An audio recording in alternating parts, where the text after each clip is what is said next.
Vale analisar Michael Scott. Uau! Eis que chegamos nele. Nele, o Michael Scott, coração do The Office. Quando ele sai, há todo aquele reboliço, as pessoas ficam indignadas, incrédulas. Como assim ele saiu? Até hoje não há uma resposta objetiva.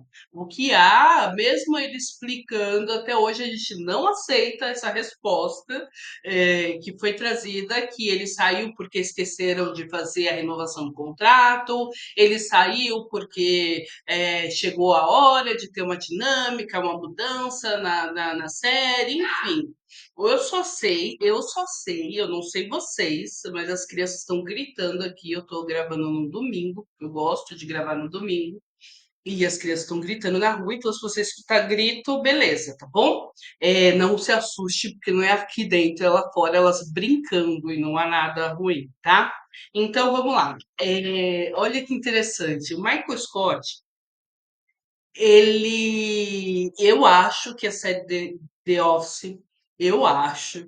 Me diz aqui, toca aí se você é um desses aqui, tá? Que é fã da série, que tá indignado até hoje. Por quê? Porque a série, ela tinha a obrigação de nos trazer o casamento do Mike. Ela tinha a obrigação de nos trazer os filhos do Michael nascendo, pelo menos o primeiro filho. Por quê? Porque ia ser assim muito bom, porque o Michael acaba sendo o nosso vilão mais querido, né? Justamente porque ele acaba sendo aquele personagem que a gente aprende a perceber o que efetivamente aconteceu ali. Eu trouxe essa frase, que a coroa do rei é a mais pesada, porque eu acredito que ela define uma liderança. E a perspectiva errônea, muitas vezes, que as pessoas trazem sobre a liderança, sobretudo para aquelas pessoas que são promovidas. Então, eu não sei aí no seu ambiente de trabalho se você já foi promovido ou se você já viu alguém sendo promovido no seu ambiente de trabalho, mas aqui, via de regra, quando a gente vê as pessoas sendo promovidas, a gente vê que ela quer trazer o legado dela de amizade com os pares dela. Porém, contudo, entretanto, os pares eram pares até eles serem pares, iguais. Quando há um ímpar dentre os pares, não há mais igualdade. Então, sim, no inconsciente coletivo, no imaginário coletivo, o líder é aquela pessoa que você mantém uma distância higiênica. Tanto os colaboradores pensam isso, muitas vezes não falam, mas é inconsciente, tá? Porque é um processo inconsciente. Tanto os colaboradores pensam isso, quanto os próprios líderes, ao receberem a notícia da promoção, uma das queixas maiores que eu vejo entre aquelas pessoas que negam, rejeitam, recusam, né, declinam da promoção, uma das queixas maiores é que, mas eu tenho tantos amigos aqui é como se fosse uma família para mim. De repente eu vou me afastar dessas pessoas, e aí, será que eu vou perder a minha família, então, afinal de contas? Então, essa perspectiva a gente não pode ignorar. E muitas vezes, quando eu estou fazendo treinamentos com colaboradores que estão em vias de ser promovidos ou com recém-líderes, sim, você pode me contratar para fazer isso. Geralmente a gente precisa tocar nesse ponto para verificar qual que é a expectativa dele em relação a ser líder. O que ele tem na cabeça dele sobre o que é ser líder. Então, veja, o Michael Scott, ele é aquele profissional que era excepcional vendedor. Ele era um excepcional vendedor. Ele era o vendedor que mais batia metas na história da Dunder Mifflin.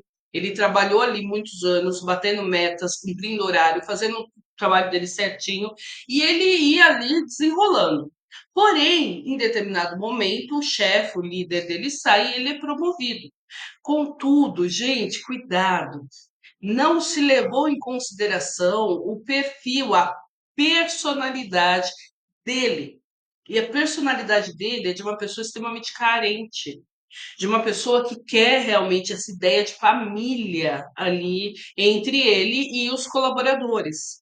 Ah, Fernanda, mas é que a gente passa um terço da nossa vida dentro da empresa, não é uma família mesmo? Sim, gente, é lógico que a gente vai criar um ambiente amistoso. Se eu já postei aqui o vídeo sobre o Jim Halpert, que para mim eu acho que é a maior polêmica que a gente vai ter nesse canal, uma das, justamente você vê ali que a pessoa, às vezes, ela mina o ambiente, às vezes ela deixa o ambiente mais tóxico, mais pesado. Então, tudo isso é verdade. Porém, a gente não pode esquecer que aquilo é uma empresa e, como tal, ela visa receber lucros, ela visa ter lucros. Então, cuidado quando você cai muito nesse canto da sereia. Somos todos da mesma família, ai que lindo, essa empresa é uma família, não sei o que. Cuidado. Por quê? Porque um dos exemplos que a gente viu mais emblemático a respeito dessa relação entre patrão e empregado, entre patrão e subordinado, é a demissão do Faustão da Rede Globo. Gente, o Faustão ele ficou doente, ao que eu entendi, tá? Porque eu também não me aprofundei. Se eu tiver errada, me corrija aqui nos comentários. O Faustão ficou doente, e aí ele já tinha, né, já estava negociando com a Band até então, e aí ele foi lá e fechou o contrato com a Band. Porém, já tinha sido combinado que ele faria o encerramento. Afinal de contas, foram mais, eu acho que de 30 anos, né, mais de 20, 30 anos trabalhando à frente de um programa que se chamava Domingão do Faustão.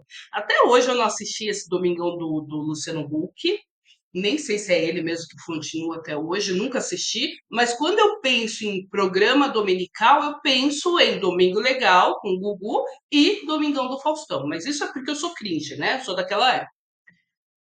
Dito isso, quando o Faustão, então, fechou o contrato, ele já ia realmente fazer essa transição de carreira, mas ele tinha conversado com a liderança que, em homenagem ao tempo que ele ficou lá, em homenagem ao público, em homenagem a tudo, ia ser feito um encerramento, um fechamento. E ele fica doente num dia, no dia seguinte já é substituído. Não se fala mais em Faustão, nunca houve Faustão aqui. Fala o quê? Quem é? Não sei, não conheço, não ouvi falar.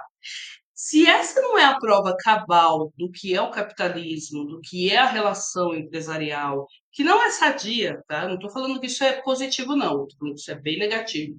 Mas se essa não é a relação cabal de que você tem que cuidar da gestão da sua carreira, para você não ficar na dependência de expectativa de promoção da empresa, que geralmente não vem, porque eles vão promover outras pessoas que para eles parecem que são mais interessantes do que você que está ali se empenhando. Enfim, se você não olha para isso, infelizmente você acaba caindo no canto da sereia, de achar que aquilo é uma família mesmo, e aí a gente vê o número de afastamentos por ansiedade, por burnout, por depressão aumentando cada vez mais. Por quê? Porque a pessoa vai sofrendo assédios, pequenos assédios morais diários, dioturnos, e ela não percebe que está sendo assediada ali. Então, o ambiente hostil, por exemplo, como aquele que o Jim Halpert causa dentro da Dunder Mifflin, é um tipo de ambiente que a gente precisa questionar, que a gente precisa conversar. Porque senão fica parecendo que ele é um amorzinho de pessoa. E não, ele não age como sendo um amorzinho de pessoa, tá? As ações falam muito mais do que as palavras. Palavra, papagaio fala. Ação, não. Ação, eu quero ver como é que você se comporta. Veja, o líder, então, no caso do Michael Scott, ele era uma pessoa carente, mas como ele estava ali vendendo, e você pode ver que nos momentos em que ele tem que vender, ele vende. E, por incrível que pareça, tem até um episódio desse que o Wallace chama ele na empresa, chama ele lá na matriz, para perguntar como que ele consegue ter tanto resultado, que ele deve estar fazendo alguma coisa muito mirabolante, porque ele tem tanto resultado, e as outras unidades com gerentes que têm MBA, que tem não sei o que, não sei o que lá, títulos, não têm o resultado que ele tem ali. Veja que interessante. Nessa carência, o Michael conseguiu, de alguma forma, ele conseguiu criar uma equipe que se perfaz enquanto família. Então, a história do The Office ela vai numa crescente na qual eles vão construindo realmente essa relação, que fica uma relação de pessoas que trabalham ali o tempo inteiro juntas. E ele não consegue explicar, porque ele não consegue perceber o que ele faz. Ele só sabe o que ele faz. Então, nesse ponto, o que que a gente precisa observar? Gerentes, diretores de RH, CEOs, vai promover alguém, por favor, verifica quais são as habilidades que você precisa desenvolver nessa pessoa. Se eu estou contratando um líder que é extremamente carente, que quer ser boa praça, que quer ser bonachão com todo mundo, que quer fugir da responsabilidade, Michael fala: olha, eu vou ser bem sincero, eu quero os louros das ideias, mas eu não quero os ônus das ideias. Então, eu quero os bônus, mas eu não quero os ônus. Né? Então, o que que acontece aí? Ele não quer assumir a responsabilidade. Ele não quer assumir o quê? O peso que tem a coroa do rei. Quando a gente fala que essa frase, né, a coroa do rei é mais pesada, é nesse lugar de que, olha, amigo, a responsabilidade é sua. Se der bom, foi você que fez. Tanto é que é ele convidado para falar sobre o que está dando bom ali. Se der mal, se der ruim, também é responsabilidade sua. Então a gente vai tentar identificar. Nesse caso aqui do Michael, ele não sabe. Ele não sabe. Ele passa ali anos e anos sendo gerente daquela empresa, onde ele não vê perspectiva de crescimento nenhum e ele não quer sair dali daquela filial. Anos e anos passando por isso e ele não sabe o que ele faz de bom. Ele não sabe o que ele faz de ruim. Ele simplesmente não sabe, ele simplesmente vai fazendo. Nesse atropelo de vai fazendo, vai tornando justamente aquele lugar em que você não consegue dar promoções pela meritocracia efetiva. Você dá promoções por quem te puxa mais o saco, por quem parece mais bonachão, por quem parece que vai continuar ali agregando. Quem não parece, você vai deixando ali, fica ali estacionado. Entende? Então, assim, vai promover alguém, verifica quais são as habilidades necessárias interpessoais, que é dela com as outras pessoas, e intrapessoais, que é dela com ela mesma. Quais são as habilidades necessárias para ela assumir esse cargo? E você que está sendo promovido, quais são as habilidades que você percebe que um líder deveria ter? Que tipo de liderança você quer exercer?